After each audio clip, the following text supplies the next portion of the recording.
Hi hello welcome back to my YouTube channel. അപ്പോൾ കുറേ ദിവസമായി നമ്മൾ day in my life post ചെയ്തിട്ട് ഇത് കുറേ ദിവസമായിട്ട് ഷൂട്ട് ചെയ്ത് വെച്ചിട്ട്. അപ്പോൾ നമുക്ക് ഇന്നത്തെ ഒരു ദിവസം ഇവിടെ തുടങ്ങിയാണ് കേട്ടോ.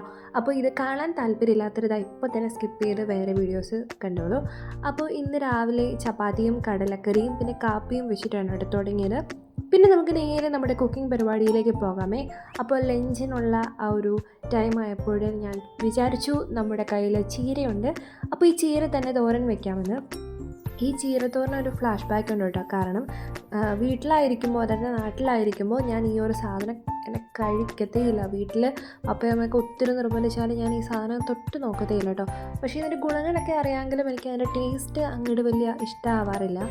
പിന്നെ ഞാനൊരു ട്രിക്ക് കണ്ടുപിടിച്ചത് മുട്ട തന്നെ ആഡ് ചെയ്ത് കുറച്ച് തേങ്ങയും കൂടെ ഒക്കെ ഇട്ട് കഴിയുമ്പോഴത്തേക്കും ഈ ഒരു തോരൻ ഭയങ്കരമായിട്ട് കഴിക്കാനായിട്ട് ആഗ്രഹമില്ലാത്തവർക്കും ആ ഒരു മുട്ടയുടെയൊക്കെ ഫ്ലേവർ നന്നായിട്ട് വരുമ്പോഴേക്കും നമുക്ക് കഴിക്കാനായിട്ട് പറ്റും. പിന്നെ വേറൊരു രീതിയിൽ ഞാൻ വെക്കുന്നതെന്ന് വെച്ചാൽ പരിപ്പ് വെച്ച് ജസ്റ്റ് ചീര ചാറ് വെക്കുന്ന പോലെ പരിപ്പ് കറിയിൽ കുറച്ച് ചീരയൊക്കെ ഇട്ടിട്ട് അങ്ങനെയും ഞാൻ വെക്കാറുണ്ട് കേട്ടോ. അപ്പോൾ ഈ ഒരു 2 ടൈപ്പിലാണ് ഞാൻ ഈ ഒരു കറി വെക്കാറുള്ളത്.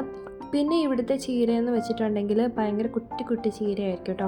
അപ്പോൾ അതിൻ്റെ ഞാൻ വേരും കാര്യങ്ങളൊക്കെ കളഞ്ഞിട്ട് നല്ല ലീഫ് മാത്രം നോക്കിയാണ് കേട്ടോ ഈ ഒരു ഇത് എടുക്കുന്നത്.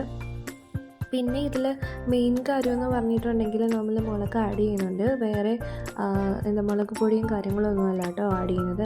അപ്പോൾ നമുക്ക് ഈ ചീരയും ഈ മുളകും ഒക്കെ പെട്ടെന്നൊന്ന് കഴുകി എടുത്തിട്ട് വരാമേ.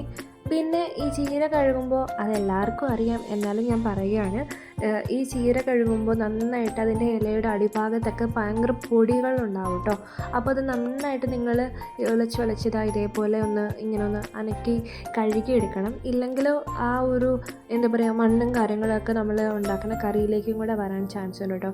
ഇത് ഞാനൊരു 3-4 തവണ കഴുകിയിട്ടാണ് ഈ ഒരു ചീരേനെ കറി വെക്കാനായിട്ട് പാകത്തിൽ ആക്കി എടുത്തിട്ടുള്ളത്. പിന്നെ ഈ ചീര കഴുകി കഴിയുമ്പോൾ എപ്പോഴും സിങ്കിൽ 1-2 ഇലകളൊക്കെ ഉണ്ടാവും. അപ്പോൾ അതുമൊക്കെ റിമൂവ് ചെയ്തു.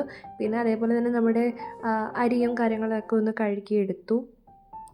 അപ്പോൾ ഞാൻ പറഞ്ഞു വന്നത് വേറൊന്നുമല്ല, നമ്മുടെ ഇയർ എൻഡിങ് ആയിട്ടുണ്ട്. അപ്പോൾ ഞാനിപ്പോൾ 31 ഡിസംബറിലാണ് കേട്ടോ ഈ ഒരു വീഡിയോ എഡിറ്റ് ചെയ്യുന്നത്. ഷൂട്ട് ചെയ്ത് 2 മുന്നും അതായത് എഡിറ്റ് ചെയ്ത് വെച്ചിട്ടുണ്ടായിരുന്ന വോയിസ് ഓവറും കാര്യങ്ങളൊക്കെ ഇപ്പോൾ ടൈം വന്നിട്ട് ഒരു 4:24 കേട്ടോ ഒമാൻ ടൈം. അപ്പോൾ പറഞ്ഞത് വേറൊന്നുമല്ല, നമ്മുടെ ഈ ഒരു വർഷം ഇങ്ങനെ അങ്ങോട്ട് കടന്നു പോവുകയാണല്ലേ. അപ്പോൾ സത്യം പറഞ്ഞാൽ എന്നെ സംബന്ധിച്ചിടത്തോളം 2025 എന്ന് പറയുന്നത് തുടക്കം നല്ല ഒരു ഗംഭീരമായിട്ട് വന്നുകൊണ്ടിരിക്കുകയായിരുന്നു. ഒടുക്കമായപ്പോൾ, അതായത് ഒരു ഒക്ടോബർ സെപ്റ്റംബറൊക്കെ അവസാനമായപ്പോൾ ഇങ്ങോട്ട് ഒരു ഇങ്ങനെ പൊയ്ക്കൊണ്ടിരുന്ന ഒരു ഗ്രാഫ് പെട്ടെന്നൊന്ന് ഡൗണായി വന്നു. പിന്നെ നവംബർ ആയപ്പോഴത്തേക്ക് പറയുകയും വേണ്ട, ഭയങ്കരമായിട്ടും ഒക്ടോബർ നവംബർ മാസങ്ങളിൽ ഞാൻ ഒരുപാട് വിഷമിച്ച ഒരു സമയങ്ങളായിരുന്നു കേട്ടോ.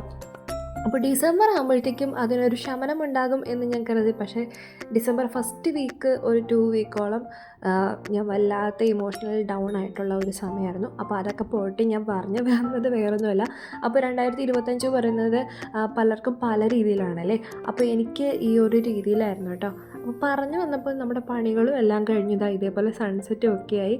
അപ്പോൾ പുതിയൊരു വർഷത്തിൽ പുതിയൊരു വീഡിയോ ആയിട്ട് നമുക്ക് കാണാം. അപ്പോൾ എല്ലാവരും നന്നായിട്ട് പ്രാർത്ഥിച്ച് പുതിയൊരു വർഷത്തിനായിട്ട് ഒരുങ്ങുക. അപ്പോൾ എല്ലാവർക്കും ബൈ ബൈ, സീ യു.